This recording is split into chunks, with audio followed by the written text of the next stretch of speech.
Do you like playing with balls? No, I'm not talking about footballs. I mean your balls. Our friends at Manscaped, the global leaders in below the waist grooming, want you to shave your pubes with the Tom Brady of ball trimmers, the brand new Lawnmower 4.0. Only the GOAT technology for the greatest balls of all time. When you're going towards the end zone, make sure you use the right tools for the job and choose Manscaped. 2 million men worldwide trust them, so join the movement with our exclusive offer by using code DTR at manscaped.com for 20% off plus free shipping. Stafford under pressure, gonna tuck it in. He's in. Darren Henderson, he's off and running. As Woods, touchdown. Cooper Kupp just went up and took it away. Van Jefferson for the touchdown. Aaron Donald smothers him. Jalen Ramsey put the pop on. Sacked by Leonard Floyd, having a day again. Darius Williams with a diving hit. Jordan Fuller comes up with his second interception of the night. All right, guys, welcome back to Downtown Rams. As always, I'm your host, Alexis Kraft, joined here with my co-host, Jake Ellenbogen. And guys, with sports betting season in full force and NHL and NBA playoffs, football fast approaching, you need a sportsbook with integrity and longevity like BetUS. You may already know this, but BetUS has been pioneers in the sportsbook industry for almost 3 decades, thriving and paying their loyal customer base. That is betus.com, and they have loads of bonuses. Join now or call 800-69-BET-US. That is 800-MY-BET-US. You receive a 125% sign-up bonus by using bonus code RAMS125. They have re-up and referral bonuses also. BetUS is known as America's favorite sportsbook for a lot of reasons. BetUS has all your NBA, NHL games with team and player props and loads of NFL futures and NFL odds up already. You can bet UFC matches, props, PGA golf, and round matchups. Live betting on most sports, including golf, the online casino, has hundreds of games, and the racebook has all your horse tracks. They have every bet type imaginable, and the sharp BetUS mobile platform is easy with full betting options. Follow my lead, get your phone, online, social sports betting partner with integrity, longevity, like I did. BetUS. You bet, you win, you get paid. BetUS. All right, Jake. So today we have our mailbag episode. We have a lot of good questions that people have been sending in over the course of the past couple days that we are excited to answer. I honestly haven't even seen them all yet. I don't know that you've seen them all yet. we have them, so we're approaching them with fresh eyes and full hearts. That's a great way to put that. Thanks. I have a way with words. Yeah, no, you do. So yeah, guys, we got your mailbag questions from, it's all over the place. Our Discord channel, Twitter, everywhere. So we're going to be reading it all. And, let's get started. Alexis, I got 2 from Instagram over here. The first one is, which rookies shined in preseason, from Bonson Squarks. I think it's obvious, isn't it? There's a lot of, I thought you got a little bit of everything, with rookies. You talk about Ernest Jones and what he was able to do, and, Tutu Atwell, gaining that rapport early on with Bryce Perkins and being targeted. It seemed like over 10 times a game. There's definitely a lot. Yeah. I think Tutu Atwell definitely had the most opportunity in the sense that he was targeted the most. More than anybody, because Chris Garrett. Chris Garrett really shined. Jacob Harris. Well, Jacob Harris is an interesting one, kind of like we were talking about the last time. It's like he showed a lot of potential. Yeah, and I feel like they're towing the line of like, we want to use him a lot, but we also don't want to tip our hand to how we're going to use him this year. And so it's tough, It's like, man, I think he could have absolutely dominated preseason, but also I just don't think that they wanted to tip their hand on how they're going to use him during the year. Ernest Brown had a solid, final preseason game, had a nice pressure, actually, altered the flight of the ball and should have had a pick if, Barate Harris was, paying attention on that play. And then on top of that, unfortunately, Ben Skoranek, I think, got the worst end of this because 1, he got hurt, and 2, he got hurt so early on we didn't really get a chance to see him in action. And I know you were very excited to see him, you being a fan of Notre Dame. I was a fan of his, and I was really excited to see him.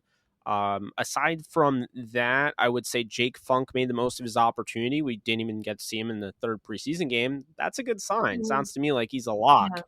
Yeah. So I think in a sense, everyone really stood out. Bobby Brown stood out. I think probably the guy that didn't stand out the most is probably Robert Rochelle, but that's due to his wrist injury. Right. Yeah, definitely optimistic for our rookies based on what we've seen so far. So then I have Rock B14 on Instagram. The Rams should bring in Roland Rivers the third. Roland Rivers the third, of course, came on our podcast, friend of the show.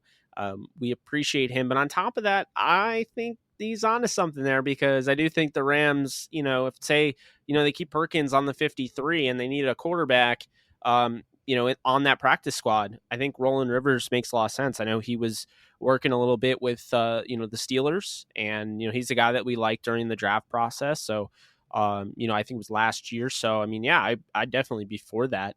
Bringing him Let's on. start the movement. Yeah, bring him on in the practice squad. I mean, there's now 17 spots, since the Rams, of course, have that spot that's reserved for the Italian player Maximilian Percher, but they have 16 other spots on the practice squad. So since they extended it, I think it makes sense. I agree. I'm all for it. Rolling Rivers to the Rams. Let's get it. And then, so we got on Discord over here. We have I'm taking Will to Funky Town. That is the name of. What is your opinion on the cutting / trading of Hekker overall? Is it worth it if we don't use the somewhat small savings for a free agency move? Is there a player you think we can get in a trade for him, assuming a trade hasn't happened by the time you answer this?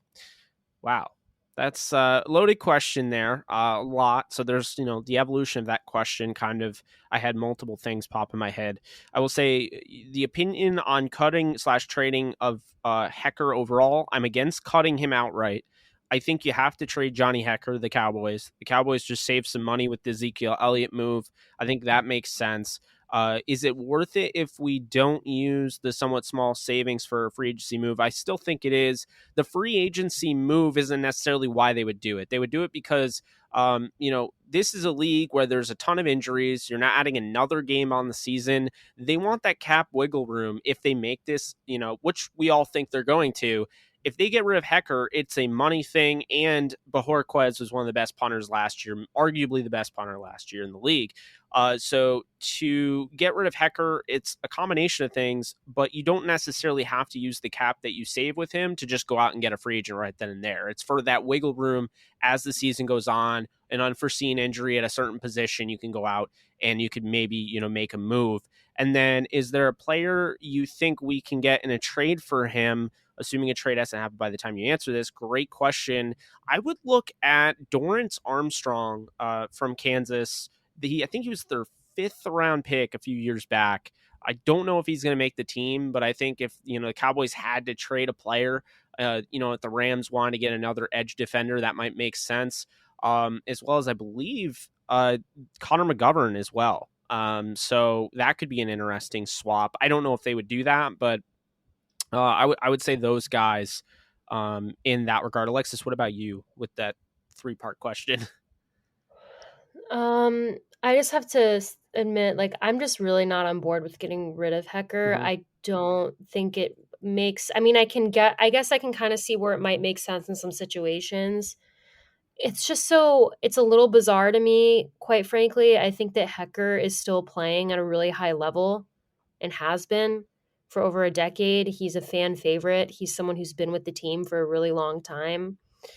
And I don't know if the cap space issue is significant enough to justify getting rid of him. Obviously, it seems to be kind of an ongoing talk. I think bringing in Bajorquez was maybe a foreshadowing of that, which really bums me out. I think if he's going to be traded, it makes a lot of sense for him to go to the Cowboys. We have a lot of our former special team players at the Cowboys, including Bones former special teams coach for the Rams, who is a favorite. So yeah, I don't know. I'm not really a fan of this potential move. I'm hoping it doesn't happen. I don't see how it can't at this point. I think you can't keep Hekker and Berhorquez. That seems a little weird to me. I mean, they're arguably two of the best punters in the league, which, means that they're probably both not going to stay Ram. But I don't know. Like I said, I gave my thoughts on it. Yeah, I think if he's going to be traded, I would like to get someone in return because I don't see us getting a high draft pick, obviously, or mid-round pick for Hekker. So yeah, honestly, offensive line help because that's what I'm really looking for right now for the Rams. So, any promising, you know, offensive lineman would be fine with me if we were going to do a player trade. Yeah, that's why I mentioned Connor McGovern. Friend of ours that actually writes for Turf Show Times wrote about it, holding Cantor. I think it would make sense. I mean, the thing is, though, Hecker's contract. So while you're trading his contract, right, you might not get a lot for it because it's a big contract. So if they're taking on that money, they might be like, okay, well, we're not going to give you a big time pick. We're not going to give you a fifth rounder because, we're taking on $5-6 million for a punter. So, they could try to spin that. Anyway, Profit on Discord. Do you see the Rams adding another running back before the season starts? Also, if there was one player that the Rams could make a move for after Hekker is gone, who would you hope it is?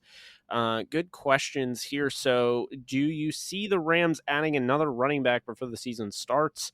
I don't. I think they're going to roll with what they have. It does appear to me that Jake Funk has made the 53. He did not play week 3 of the preseason. That pretty much guarantees that he made it. And we did see a lot of Xavier Jones, who got hurt late in that game. McVay says he's going to be okay, but you can never really know for sure if McVay is just trying to, show some coach speak or what. So I'm not entirely convinced that Xavier Jones is good to go, so to speak. I'm not entirely convinced he'll make the roster anymore. I think he will, though, and so for that reason, I think they're going to stick it out and probably put Otis Anderson on the practice squad. And then one player the Rams could make a move for after Hekker is gone. Who would you hope it is? I'm in a weird position right now where I'm good with the Rams roster. If my 53-man projection, which I'll drop on my channel, you're probably listening to this on a Monday. I'll be dropping it that day. I think I'm probably going to, like, if as long as it goes by the 53 that I have or close to it, I'm good. Like, I don't need to go out and get anybody necessarily because I don't know who's going to be out there. I think, that is up to who gets cut, Alexis. I think if that makes any sense. I would still keep a 53 because there's a lot of people that are like, just keep 51. And then that way you can add 2 guys. Well, you could still claim guys. You just have to make a corresponding move within 24 hours of claiming somebody. So that's how I would look at that. But what do you think? As far as the running back thing goes, I don't see the Rams going after, any running backs in free agency or via trade after they got Michelle. I think they're going to stick with Michelle and Henderson and Funk. I think that is going to, I'm not sure what I think about the Xavier Jones injury. It looked pretty bad to me. I do somewhat lean towards believing that it was probably worse than the Rams are letting on. But regardless, I think that Jake Funk is going to be moving in, at least for the beginning of the season, because Xavier Jones doesn't appear that he's going to be back by the beginning of the season. Jake Funk is probably going to be that running back 3 for the Rams. So I think they're probably pretty set on that. I think that we aren't going to be probably relying as heavily on the run game as we were last season when we had Jared Goff as opposed to Matthew Stafford. So I don't think the Rams are necessarily worrying about the running back position, at least right now. As far as guys that we want to go after, the one guy that really comes to mind is Austin Reeder, center, free agent, still available. There are a lot of offensive linemen that are still available, I know, but for him particularly, I like an upgrade for us at the center position. I think a lot of Rams fans feel that way. So he would be someone I want to go after. I'm not sure what that would look like salary-wise. I'm not sure, if he would take less money to come to the Rams. The Rams might have already inquired about him. I have no idea, but that's a guy that I've kind of been keeping my eye on. Curious what's going to happen to him. But yeah, there's no one there's no obvious people other than him for me that I can see the Rams going after. Yeah, that's kind of where I'm at. We have to wait until this free agency, this huge cut down day, so to speak. We have to wait until we see those players get cut. We have to wait until who becomes available, because the Rams were good last year. They weren't amazing. They didn't win the Super Bowl, but they also were in the divisional round of the playoffs. So because of that, because they got to the divisional round, they're not going to be high on the waiver order. So they might not be able to get anybody that they want, so to speak. There are a lot of teams ahead of them in that waiver position. And I do think, that could cause them to maybe want to make a trade. I'm just saying you might want to keep an eye out for that. But then Brian Allen Skeptic on on Discord, it seems like Jacob Harris is going to have some sort of hybrid receiver / tight end role. Do you think he needs to become a good blocker to get playing time, or not necessarily?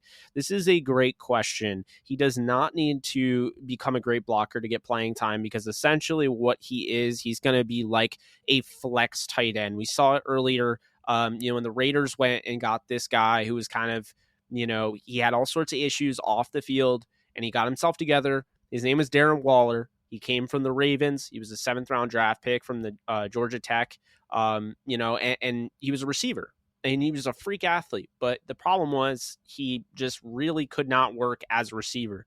And so they ended up switching him to tight end and using him more of a flex tight end and using him as a hybrid and kind of doing whatever they wanted with him. And he turned into one of the best. And so I think, this is a copycat league. I've said over and over again, Sean McVay copying, his mentor in John Gruden wouldn't surprise me at all.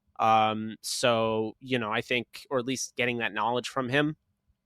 So I do think that they had to make that decision. I also think Kyle Pitts is going to be used kind of the same way in Atlanta, since you have Hayden Hurst. So I think that's kind of a more popular route moving forward. We saw what George Kittle can do as a blocker. He's not George Kittle, right? He's a former soccer player, transferred to football to be a wide receiver, played wide receiver for a little bit, learned that position for a little bit. And now the Rams look at him as a ball of clay at tight end, and they're not going to rush him in that department as far as blocking. They're going to focus on, having him be slim, having him be a mismatch, and really being a wide receiver / tight end, as opposed to being a go-to tight end, which honestly, Bryson Hopkins, who a lot of people have given up on, he's the guy you want to keep an eye out for in like the inline tight end, the old school tight end position, because that's what Tyler Higbee does, and that's what Johnny Munt does. And when those guys are gone and Johnny Munt's on a 1-year deal and Tyler Higbee has been, we've heard all sorts of trade interest with him. If they decide to trade Tyler Higbee and say they have, Bryson Hopkins who could play that spot, then all of a sudden you're good at that spot and you have your flex tight end in Jacob Harris. So I think obviously you want to see him get better as a blocker. You don't want to just not have him know how to block, but I don't think it's necessary to, he doesn't have to do that in order to get on the field, so to speak, because he's just a completely different entity. They're dealing with a guy that just simply is bigger and faster than anybody that they've had in a long time on their roster. So that's what I would say about that. But what about you, Alexis? Yeah, I think that he's definitely kind of being used and being looked at as a hybrid receiver tight end.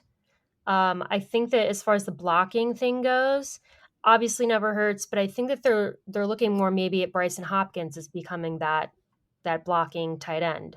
So they might not really necessarily care, if Jacob Harris is good at that or not, because I don't think that's how they're going to use him. I think they have Bryson Hopkins for that. So you really see kind of, the hybrid, I guess not hybrid, but you see kind of passing and blocking from Tyler Higbee. And then you see receiving mostly from Jacob Harris. And then I think Bryson Hopkins is going to be more of a blocker. So I think they've kind of got different things going on with each tight end that they have. And I think that can obviously change as the season goes on. But I don't think that they're probably thinking about that for Jacob Harris at all. Okay, so we move on to Twitter on the Downtown Rams official Twitter. Alexis, I know you have some. We'll read yours after going over the Downtown Rams ones. But I have the Dolly Rama. Love that name, by the way. At Ace Crockett, you can go follow. Are the Rams looking at any O-line additions / trades before the season starts, or are we sitting with what we have? Interesting question, because essentially we don't know. They could be, Bobby Evans playing right tackle late in that game and getting that offsides penalty in the last preseason game that really hurt them, is very interesting to me. One, that he moved back to tackle, actually looked better at tackle, but albeit it has been a preseason to forget for Bobby Evans. Then you have, Tremaine Ankrum, who has shown flashes of brilliance. And, McVay has raved about him in the past and, has talked about the fact that he can play all 5 positions. So because of that positional versatility, friend of the podcast, Jordan Rodriguez, has actually gone out and said on her, one of her pieces on The Athletic, she basically was saying they can kind of do a little roster math here because of the versatility of Corbett and Ankrum. So they don't have to keep as many guys because they have now 3 guys, if you include Allen, Corbett, and Ankrum, who could play center. So that's really good. Plus, Ankrum can play guard and tackle, as well as other guys. I mean, we've talked about it before. David Edwards has had experience. They tried Rob Havenstein the first year, 2017 in training camp. He was originally going to be the right guard, and Jamon Brown would be the right tackle. So they've had all sorts of those, just a lot of cross training. And of course, even Whitworth joked that if he had to kick inside at guard or play center, he could. So I think they have to feel good about their positional versatility. And it's a matter of really like the magic number here. Are they going to keep 7, 8, 9, 10? They're not going to keep 10.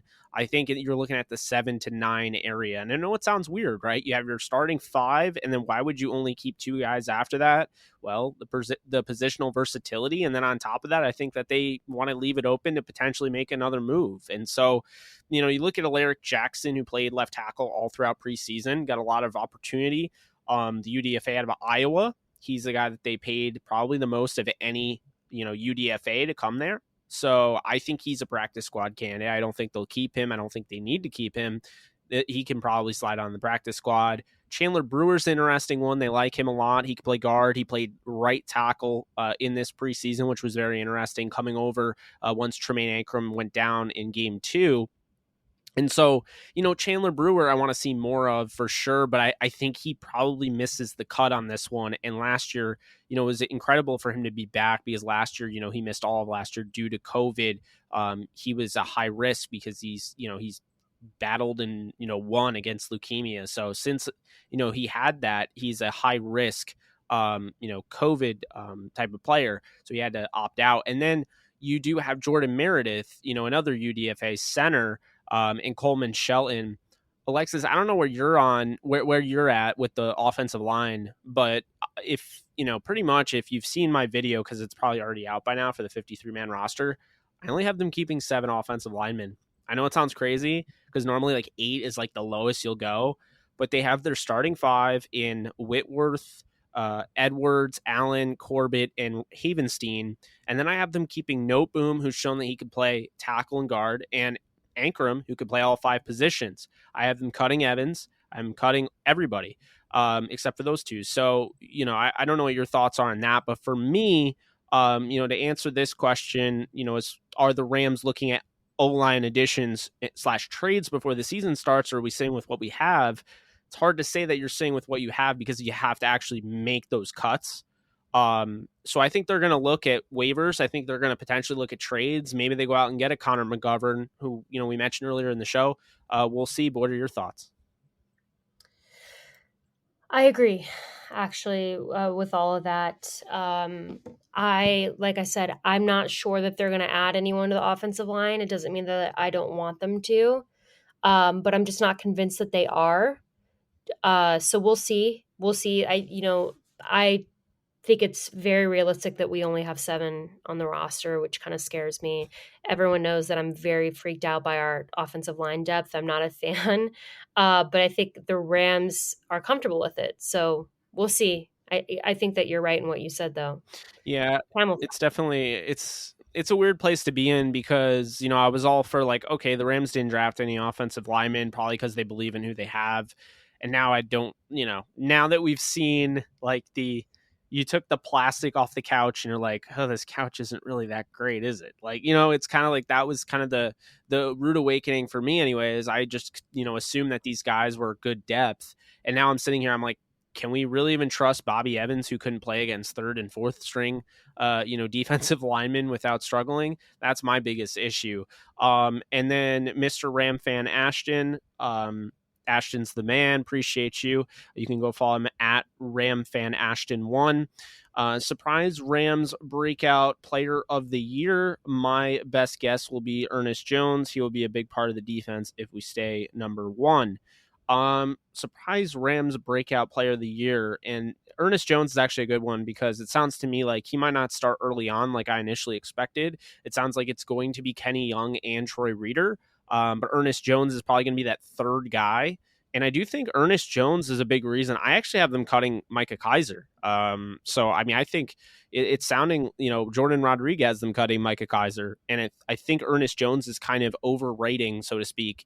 That's not the best word, but technically he is kind of overrating Micah Kiser because he does everything that Micah Kiser does, but he's actually stayed healthy. And Kaiser's had some injury issues that I think they're just kind of over. But also I think they would keep him if you could keep like 60 guys on a roster, but since you have to, cut it down to 53, it makes it really difficult. So I don't know. What are your thoughts, Alexis? Who's your surprise Rams breakout player? I kind of tend to lean towards Ernest Jones. Maybe I would, I don't know. I think I'll say Van Jefferson. I think I'm going to say Van Jefferson. Life is back on sports bettors, and BetUS has your NBA, NHL, UFC, PGA, and yes, NFL betting lines up on their 27th year and live betting on all of it. Log into BetUS, that is BETUS.com, or call 800-792-3887. That's 800-79-BETUS. BetUS for 125% bonuses with promo code RAMS125. Customer service pros are ready to get your phone, social, and online sports betting kickoff started now. Play with the proven mainstay in the industry, BetUS. You bet, you win, you get paid. BetUS.com. Ready for an out-of-world experience, fellas? Look no further than the Performance Package 4.0 from Manscaped. That has just taken off in not only the USA, but Canada, the UK, across Europe, Australia, South Africa, and Singapore. Inside this package, you'll find their Lawnmower 4.0 trimmer, Weed Whacker ear and nose hair trimmer, Crop Preserver ball deodorant, Crop Reviver toner, Performance boxer briefs, and a travel bag to hold your whole solar system in. First scheduled for liftoff, new Lawnmower 4.0 trimmer, this spaceship is here to guide you on a journey to trim your body, balls, butt, and even your anus. This 4th generation trimmer also features a cutting-edge ceramic blade to reduce grooming accidents. Thanks to our advanced skin-safe technology, the Lawnmower 4.0 has a 7,000 RPM motor and a new multi-function on and off switch that can engage a travel lock and is even waterproof. The Lawnmower 4.0 also has a 4000K LED spotlight you can turn on and off when needed for a more precise shave throughout your travels across the universe. The Performance 4.0 also includes the Weed Whacker. It's like having a little astronaut to chop your worst weeds up the top of your nose and your ears. The Weed Whacker is also waterproof and uses a 9,000 RPM motor-powered 360-degree rotary dual-blade system. This nose and ear hair trimmer provides proprietary skin-safe technology, which helps prevent nicks, snags, and tugs in those delicate holes. Don't forget about the Crop Preserver, ball deodorant, and the Crop Reviver to help your little planets be on their A-game while feeling the sun's heat. Manscaped even threw in 2 free gifts to their Performance Package 4.0, the Manscaped Boxers and the Shed Travel Bag. Abort hairy balls, Buzz Lightyear that Woody with Manscaped. Is it a surprise to say Chris Garrett? Or is that... I think it would. 7th round rookie. Doesn't matter how well he did in preseason. I think he's going to get more playing time than people expect. I think that it might not be immediate, but I think as the season goes on, especially after the first few games, I think that Chris Garrett's going to come in and do well. I really do. Just looking at the depth that we have and the way that the Rams used him in preseason, I could be wrong, but I'm going to go with him. I feel very confident in that. Yeah, I'll say this. I don't think that is crazy at all. I think it is.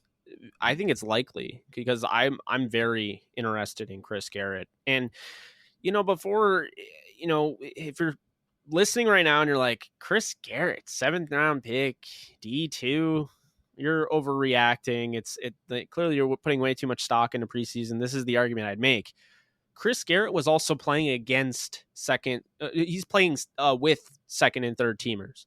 And, this is the biggest thing for me is that if you insert like a Tremaine Ankrum on a starting offensive line, Ankrum would look better than he does playing with a backup offensive line.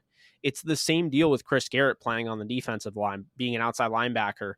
When he's playing next to guys like Aaron Donald and Leonard Floyd, Sebastian Joseph Day, A'Shawn Robinson, it's a lot different than playing with John Daka, playing with, Eric Banks. I mean, no offense to those guys. I like them. I really do like the majority of the Rams on this roster, but where I'm getting at there. It's like Chris Garrett getting an opportunity to play with Aaron Donald, generating triple teams. I mean, like all he has to do is win his matchup.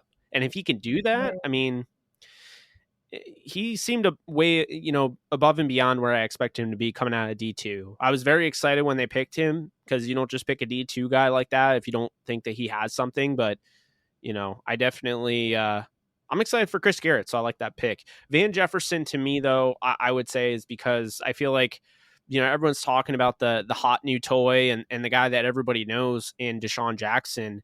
And while I've actually admitted that I feel like I'm going to be wrong about Deshaun Jackson's initial projection, his statistical output, I still kind of feel like Van Jefferson's being underrated.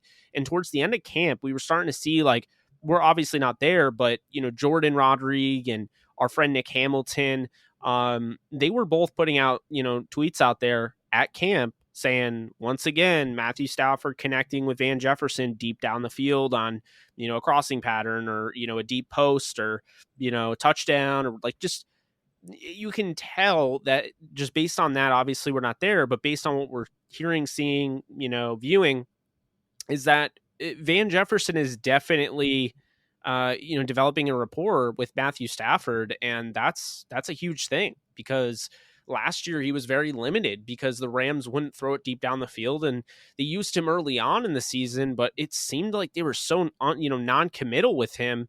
And so even though a guy, in my opinion, I thought he had a pretty high floor coming out of the draft, I just don't feel like the Rams really utilized him or knew how to utilize him last year. I think they'll know how to utilize him this year, and I think he's going to have a really good year. I think he gets double-digit touchdowns, to be honest with you. May not have the yards because there's so many mouths to feed, but I have him getting 10 touchdowns. So bold. Yeah. So what do you got over there for on your Twitter? Do you have any? Yes, I'm pulling it up right now. I do have a few. One of them I actually think we might have answered was about kind of in the same vein as the Johnny Hekker question, but I want to double check about that. I accidentally closed out of it. Okay. So yeah, so this is from our friend Jason Tyra, who is also with DTR. And he said, does Hekker get traded, released, or stay on the team? We kind of answered that. It feels like he gets traded. Unfortunately, we want him to stay, of course, but at where we are in this moment of time, it appears that he's going to be traded. Unfortunately, The COVID list, they could probably bend the rules with that a little bit because he's on the COVID list right now. And that just actually kind of, that thought kind of processed through my head. No one's talking about that, but what if the Rams don't have to make a trade or anything like that? Because like Hekker wasn't a close contact. Like he has COVID. So they might be able to kind of push this down the road a little bit, depending on how severe, his case of COVID is. And they might be able to work on a trade. And then when he comes off the COVID list, they can just trade him away. I mean, obviously it's not the best thing to do. I don't really, Hecker's he's a Rams legend. I mean, he's one of the best players to ever wear number 6. Not in Rams history. I mean, in history. I think he's the greatest punter of all time. I do. And it is sad, but I was saying this on my show the other day. I was like, Jerry Rice didn't play his entire, career for the 49ers. Isaac Bruce didn't play his entire career for the Rams. Neither did Torrey Holt.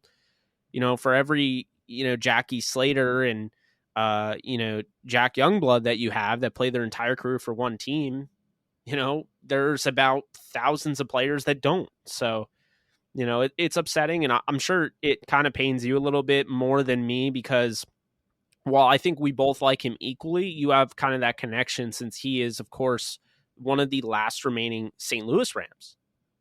Mm-hmm. So, there's now, he's one of 3. Him, Havenstein, and Donald. Yeah. I know it's sad. It's sad. A lot of good memories of seeing him play. I'm hoping that we're wrong about something, but I just think at this point it just seems like the writing's on the wall that his time as Ram is coming up. But the next question is from our friend Randy on Twitter, Randy McMillan. And he said, do you think Bobby Brown will have a big impact for the Rams this season? And my thought process on Bobby Brown is that he should, but will he? I'm not sure. I don't know how often they're going to use him. I really like him. I really think he has a lot of potential. He might be more of a guy that's used more like next year or the year after. I'm not sure that he's going to see as much playing time this year just based on the depth that we have. So I wouldn't say he's going to have a huge impact. No, I think he could. I definitely think he has the potential to, but I don't think he's going to be used enough. So the interesting thing with this is that, I think A'Shawn Robinson's going to be put on short-term injury reserve. And, basically what I see happening is that the Rams are going to place him. They're going to add Skoranek to their 53. They're going to keep 7 receivers. They're going to place him on short-term. And then they're also going to place Obanai Okoronkwo. And so, they have to actually be on the roster from the way I hear it is that they have to actually be on the roster by the time it hits 4 p.m. Eastern time to finalize it. Otherwise, then they're done for the year. You can't. So, for instance, you cannot put A'Shawn Robinson on the IR right now because if you did that, then he can't come back. But if you wait until, like, say he makes the 53-man roster and then you put him on IR, you can put him on short-term IR and he can come back. So I think that that's what they're going to do. And that opens up the door, Alexis, to, Greg Gaines, Bobby Brown, Michael Hoyt. I think they're probably going to end up keeping. He had a really nice strip sack on Drew Lock last night. So in my opinion, I do think that Bobby Brown could have an interesting type of season early on. He could start.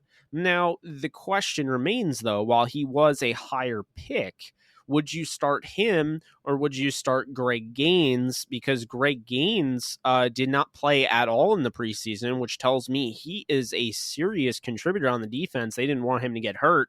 It sounds to me like Greg Gaines would probably start.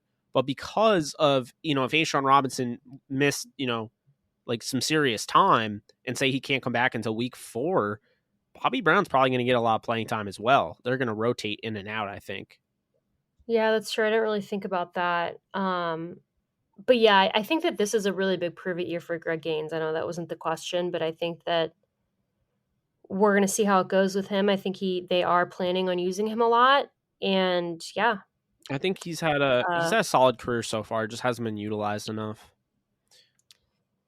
Our friend Dan Gleason asked, what's Van Jefferson's floor and ceiling in receiving yards? Ooh. This is a good one. I'm going to say his ceiling is over 1,000 because, I think Van Jefferson is capable of being the leading receiver on this team. I don't think people realize how good of a receiver he is. Like, he has a chance to be one of the top receivers in the league. He is an unbelievable route runner. He's got great hands, got great speed. And, he's somebody that can definitely win over the top. I kept saying the Rams don't need a deep threat because of what he can do over the top. But on top of that, just having that familiarity now with the system in year 2 puts him ahead of a guy like, say, Tutu Atwell. And it puts him ahead of, Deshaun Jackson to an extent. But a big thing for him, he's not like 5'8". The guy's 6'1", 200 pounds. He's filled out for the receiver position. And, having a receiver coach in the family, and Sean Jefferson, former, wide receiver, played for the Cardinals, or now he's with the Cardinals. Sean Jefferson was in the league, and, having that bloodline and, knowing somebody like that close to the game, it helps. And you can see his route running was just, a cut above the rest. And so I've been a huge fan of Van Jefferson, even going back to, his days with Ole Miss, and then, transferring to Florida. I think he, was held back by poor quarterback play. And yes, I am speaking to, a guy like Kyle Trask. I do think he held him back in a sense. And so I think he was held back last year with Jared Goff and like the inconsistent play. So it's like, Sean McVay couldn't figure out when he wanted to use him. They also had Josh Reynolds. While it looks like that could be the same having Deshaun Jackson, Sean McVay's kind of made it clear he sees these guys as 4 starting receivers. So I think that, the ceiling for, especially if somebody were to go down and get hurt, Van Jefferson's ceiling is over 1,000 yards and, 10, I'd still say they have the same amount of touchdowns, but the yards I think is over 1,000 to answer your question. Right now, I think his floor, and this is where I tend to predict him at because there's 3 other guys there. His floor is around, 600 to 650, and then I have him getting 10 touchdowns. So Van Jefferson is a very interesting player, especially fantasy wise. Like later on later on the draft, everyone's so focused on the rookies right now, like a Diami Brown or a Terrace Marshall, that even Tutu Atwell is getting drafted ahead of Van in some leagues. So if you're talking in that perspective, Van Jefferson might be an absolute steal to get him late in drafts, because people are forgetting about him, and I even see Rams fans forgetting about him because it's the glitz and the glamour of having a guy like Deshaun Jackson, who's one of the best deep threats of all time. I agree. And then second to last question here is from Rudy, RA_231. He says, now that we added Sony Michel to the backfield, are we worried at all about our O-line at all with no new additions? Yes. I know you are. I am very worried about it. It could be worse, but I would strongly prefer more depth. Yes, I am on that train. What about you? I'm not as worried. I like their starting 5, to be honest with you. Plus, I feel like they have a fail safe. So if say Brian Allen really struggles, right? He's going up against the first 2 games. You have the Bears and you have the Colts. And I think those are, it's a good barometer going up against the Bears and the Colts. You have Akeem Hicks in the middle there. You have DeForest Buckner in week 2. So that'll be a little bit of a test for a guy like Brian Allen. If Brian Allen shows up and can play against those guys, he kind of proves himself in the first 2 games. Like, look, this guy can play. He had COVID and he got hurt in 2020. And so basically he redshirted in 2019. He became the starter. And we know what happened in 2019. He ended up getting hurt. He actually ended up getting Noteboom hurt, was pushed into Noteboom's, the back of his leg. So he's had a little bit of a rough go, but he's back. And, the coaches keep talking about how much bigger he looks. Jordan Rodriguez was saying this is not the same, the same guy, you saw last year in camp. I mean, this is definitely, he's clearly bulked up. He looks a lot more confident, and he's playing with a lot more confidence. I think the coaching staff, I don't want to take all the credit away from him, but I also think a lot of that does have to do with Bobby Evans totally bombing the right guard position and, forcing Corbett to kick back to right guard. But my point here is that I'm not worried because if Brian Allen doesn't work out, if he does work out, you have your center, right? If he doesn't work out, then you just move Corbett to center. He can play center. He was playing center the majority of, minicamp. The Brian Allen thing kind of came out of nowhere. Even though I think we were the first ones to predict that on that one video that I threw out there. Like, I don't know. I thought that he was going to win it for some reason. But Corbett kicked in at center, and then at guard, if that was the case, and Allen just doesn't work out, then you have options. I mean, Coleman Shelton, I think, will be on the practice squad. So I think you can, move him up to the roster if you want to just, cut ties with Brian Allen if he proves that he's not it. On top of that, Ankrum, and on top of that, Noteboom. So I think that you have guys there that you'd be comfortable with kicking in at guard and moving Corbett to center. You could even try Ankrum at center. There are options there. Probably Ankrum is my least favorite option at center. I just like he's never played there in a game, so I wouldn't necessarily love that. And I think he'd be the last ditch effort there. But that's why, like, for me, the offensive line is fine. And I mean, it's 4 out of the 5 guys last year, basically just missing Corbett, or not missing Corbett, missing Blythe. And that offensive line statistically was top 10 last year, according to PFF. So, this year I think that they were going to be even better. So that's kind of how I see it. Then the last question is from Action Jackson 1. And he asked, who will be our third down back? It's a good one. It's weird. I don't think there's going to be a third down back. Yeah, I don't think there's like Michelle could be used in that role. I think Henderson gets first down for sure, and then maybe second down they go to Sony Michel, and then third down they go to Hendo. I mean, Hendo is going to get over 20 touches a game. I have Michelle getting 10 to 15.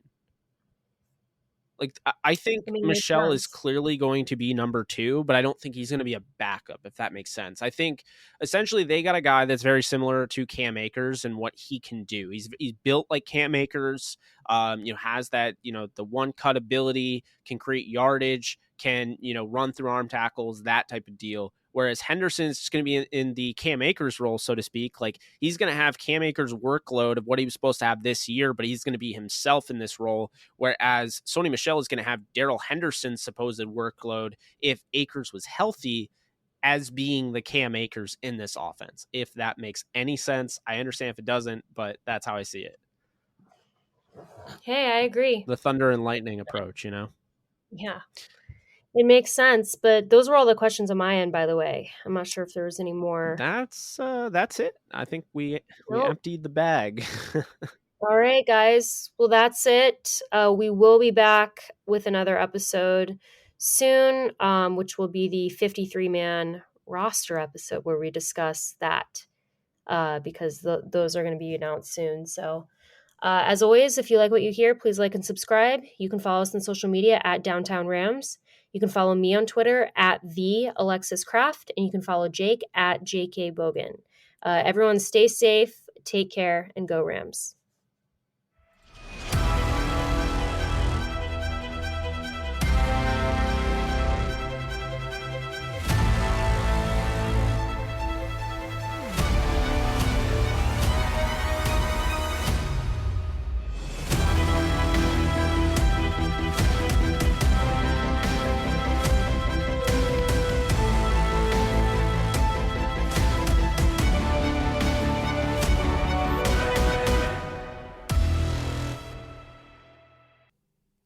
Bet with the 3-decade leader, BetUS. Join now for 125% bonus or 200% bonus with crypto using promo code RAMS125. And bet sports, casino, horses, pop culture, and more at betus.com. You bet, you win, you get paid. BetUS. Get 20% off and free shipping with the code DTR at manscaped.com.